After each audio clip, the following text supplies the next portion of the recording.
Your e-commerce store isn't failing because your product sucks. You don't know how to get people to see it, be interested, and buy. This is the issue that most people face. That's why I want to break it down, how to win the e-commerce game, aka get people to see your product and buy. The e-commerce industry is projected to reach $121 trillion by 2034. So if you've ever thought about getting into e-commerce industry, now is the time. These numbers make one thing clear. E-commerce is not just growing, it's exploding. Fashion, beauty, personal care, and electronics are dominating nearly every region. It's not enough to know what to sell. Marketing isn't just the cherry on top, it's everything. Think about Rihanna with Fenty Beauty, Kylie Jenner with Kylie Cosmetics, Hailey Bieber with Rode, even Mr. Beast with Festivals. They are all running e-commerce stores through Shopify. These are names that already have the fame, money, and millions of followers. You would think they wouldn't have to market, right? But guess what? Their teams are still posting organic content. They are still running ads, specials, and campaigns. If the biggest names in the world who already have word of mouth, popularity, and attention are still investing heavily in marketing to drive traffic to their products, what does that tell you? Traffic is the most important part of any business, and without it, your product or store will just collect digital dust. There are different types of marketing, and each one is a necessary piece of the pie chart. Firstly, organic marketing. Everything you do to attract attention without paying for ads falls under organic marketing. It's the easiest form of marketing to implement, but the hardest to convert into sales. It's your TikTok videos, your Instagram posts, your blog content, etc. It's not quick, it's not flashy, but when done right, it works over time. When creating organic content, look like your life depends on it. The first couple of seconds of your short videos determine whether people scroll past it or not. You can implement this by taking the relatable content approach. Relatable content makes people feel seen, and when people relate, they share with their friends. The algorithm loves that, and it rewards it by showing it to even more people. For example, if you're selling gymwear clothing, you can create a POV video and start displaying this text. Then use B-roll clips to tell whatever story you are trying to tell. Why would such a text work? We've all made health promises in the past but never followed through. We've bought gymwear, even protein shakes, but never set foot in the gym. That's where relatability comes in. People feel seen. It might spark conversations in the comment section. They may even repost, not to help you, no, but they don't know that by them reposting, only because they relate indirectly, that's helping you reach even more people. So this is the mindset you should have when creating organic content for the purpose of marketing your products. It should not always be about you educating your audience or people about your products or you directly promoting your product. Use humor, relatability in many forms and bake it into the storyline while using or showing your product. If you don't hook right, it doesn't matter how good the story gets or how well you are showing the functionality of your product because the targeted audience would have scrolled past. Secondly, turn competitors' ads into organic content. AutoDS is a great tool for this. I've been using it for years. I also like that the founder behind it is obsessed with helping sellers win. A couple of months back, I had an exchange with Leo, the founder of AutoDS, and from that conversation, I realized that some people make the mistake of using the ad spy feature in one-dimensional way, basically checking the trending ads or the competitors' ads and creating the same videos.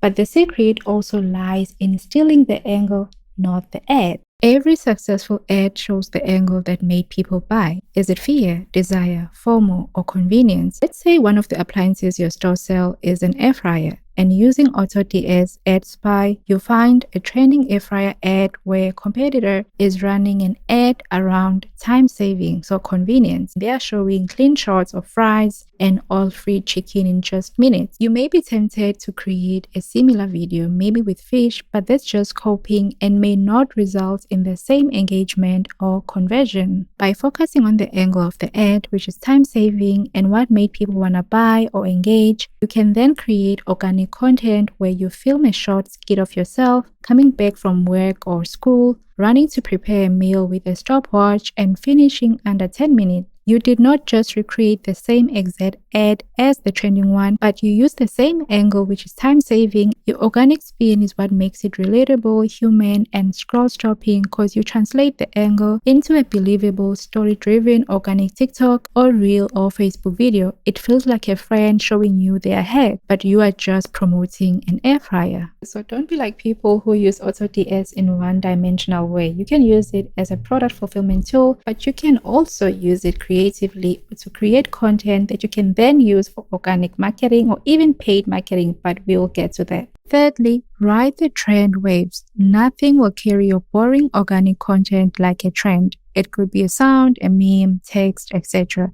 On TikTok, I'm sure you have seen how brands jump on different trends, even commenting on creators' pages, because that makes them relatable or seem relatable to their audiences or potential audiences.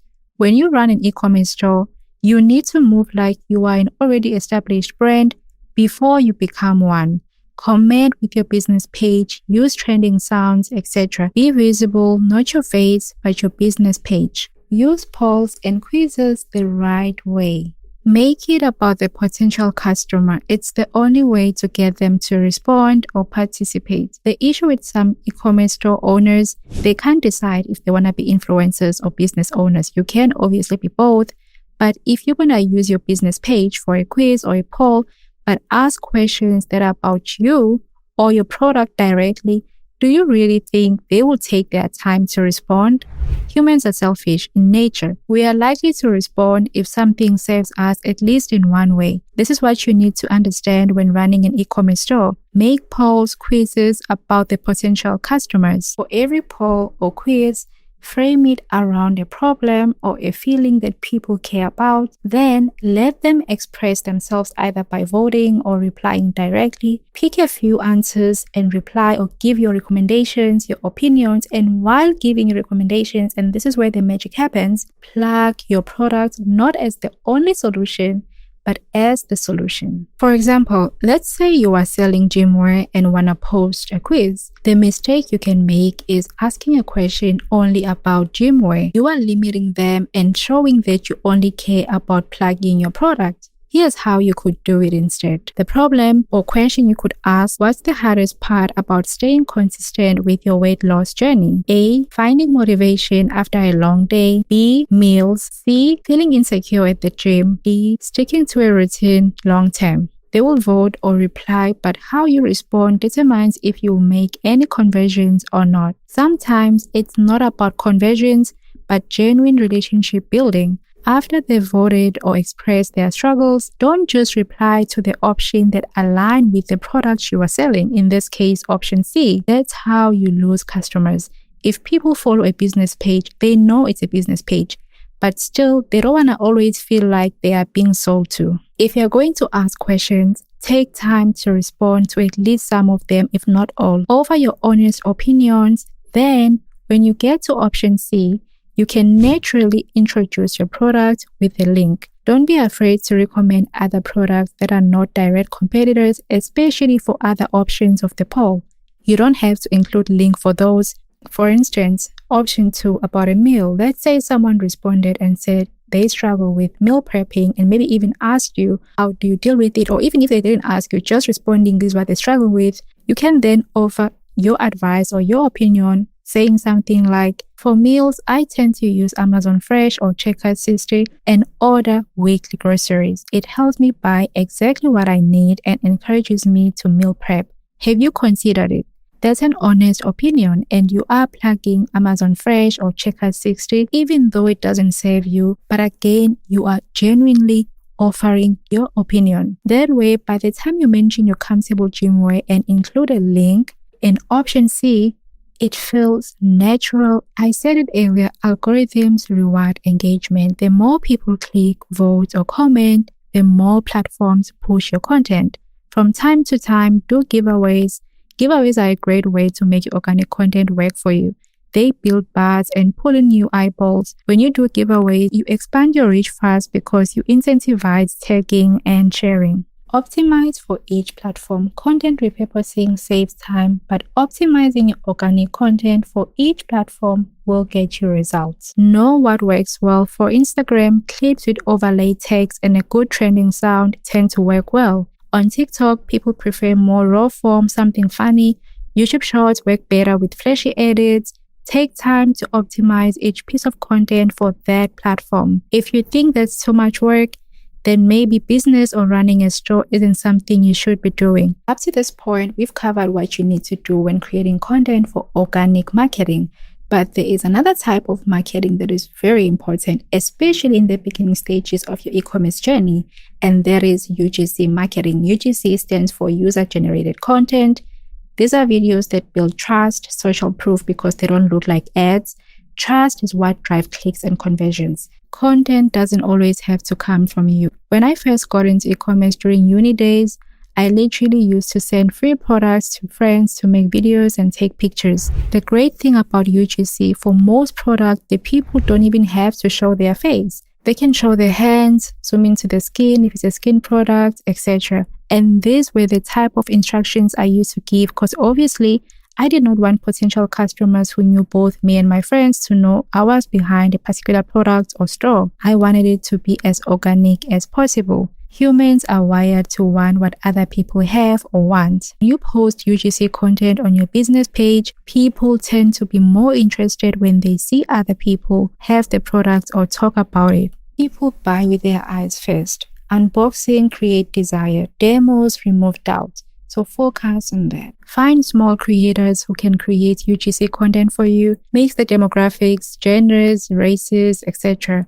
UGC creators are easy to find these days, especially on TikTok. Use side gig income or 9 to 5 or whatever you have to fund your store, and growth will be much easier with a budget. Think of organic marketing as the engine that gets you started and keeps your business running. Paid ads as the accelerator that helps you speed up. Without the engine running, you can't really scale, which is why you still see your favorite brands post organic content even though they could afford to only just focus on paid ads. They still need both. You too or your business need both organic marketing and paid marketing.